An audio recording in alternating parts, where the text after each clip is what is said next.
अरे बस ठीक है। यहाँ यहाँ देखिए, तय कर लिया था कि जब आप आएंगे तो आप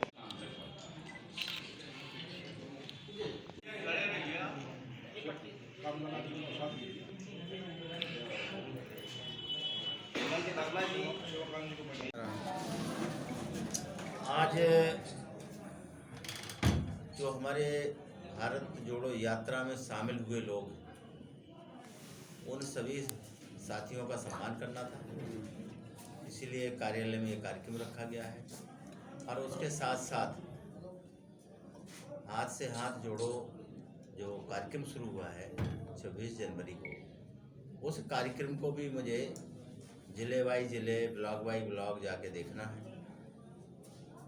जहाँ जो कार्यक्रम चल रहे हैं उसको सबको देखते हुए यहाँ पर भी आए हैं। तो दो कार्यक्रम हो गए। एक तो कार्यक्रम था जो भारत छोड़ो यात्रा का, जो लोनी से लेकर प्रदेश में जो लोग गए हैं हमारे साथी, उनका सम्मान करना था, उनका एक सर्टिफिकेट देना था, उन्हें एक प्रतीक चिन्ह देना था, और उस कार्यक्रम में हम यहाँ उपस्थित हुए। अच्छा जी, ये राहुल गांधी जी ने यात्रा निकाली है, उसका उत्तर प्रदेश में कितना प्रभाव पड़ेगा, क्या लगता है? बहुत जबरदस्त प्रभाव है। गांव-गांव तक चर्चा हो रही है। बूढ़ा हो चाहे जवान हो, बच्चा हो चाहे महिलाएं हो, सब चर्चा कर रहे हैं कि राहुल जी की यात्रा ने देश में धूम मचा दी है। अब जो कांग्रेस धूम मचाई है, उससे जाकर के भारतीय जनता पार्टी में बौखलाहट है। अनर्गल बयानबाजी शुरू हो गई।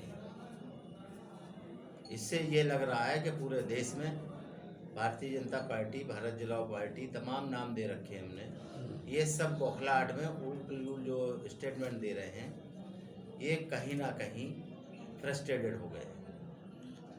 राहुल गांधी के नाम सुनते ही उनका फ्रस्ट्रेशन और बढ़ जाता है। तो ये कह रहा था प्रदेश में इस समय एक धर्म की सियासत तेज, रामचरितमानस का विरोध हो रहा है, इस पर क्या कहेंगे? स्वामी प्रसाद मौर्य कर रहे हैं, अन्य लोग भी समर्थन कर रहे हैं, अखिलेश यादव भी उसका समर्थन कर रहे हैं। बिल्कुल आपने सही पूछा है। कौन उसका विरोध कर रहा है, कौन उसका समर्थन कर रहा है, ये आज समझ में आ गया है।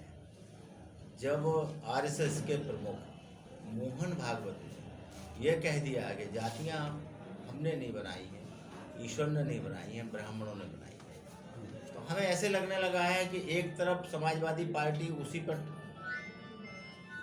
अटैक कर रही है, दूसरी तरफ आरएसएस भी अटैक कर रही। तो कहीं ऐसा तो नहीं है मिला जुला खेल खेल रहे हों, एक पहलू के दो सिक्के हैं ये। आज समझ में आ गया है। अब उस देश को समझने की जरूरत है। अगर देश ने समझ लिया कि ये दोनों एक ही सिक्के के दो पहलू हैं, तो हम उस पर भरोसे के साथ कह सकते हैं कि हमने जिस तरीके का भाईचारा बनाना शुरू किया है, कांग्रेस मजबूत होगी। हमारे सामने 5 इतने बड़े बड़े मुद्दे हैं जिनको लेकर के हम जनता के बीच में जाएंगे। महंगाई सबसे बड़ा मुद्दा है, बेरोजगारी सबसे बड़ा मुद्दा है। सुबह से शाम तक जब हम अखबार और टीवी पे देखते हैं तो आज फलाने की लड़की के साथ अन्याय हुआ, आज कल फलाने भाई के बहन के साथ अन्याय अत्याचार हुआ। इस अन्याय अत्याचार से, गरीबी, महंगाई, अन्याय अत्याचार से इस देश की, प्रदेश की जनता ऊब गई है। योगी जी का तो कहना है न्याय मतलब लॉ एंड ऑर्डर बहुत अच्छा उत्तर प्रदेश में। हाँ, उनका तो है। जब वो निकलते हैं तो उनको लाइन ऑर्डर बिल्कुल अच्छा नज़र आता है, क्योंकि लाइन ऑर्डर इसलिए अच्छा बताते हैं कि जो भी जुर्म और कर्म हो रहे हैं उन्हें थाने में लिखा तो जा नहीं रहा। थानों में एकदम से हिदायत है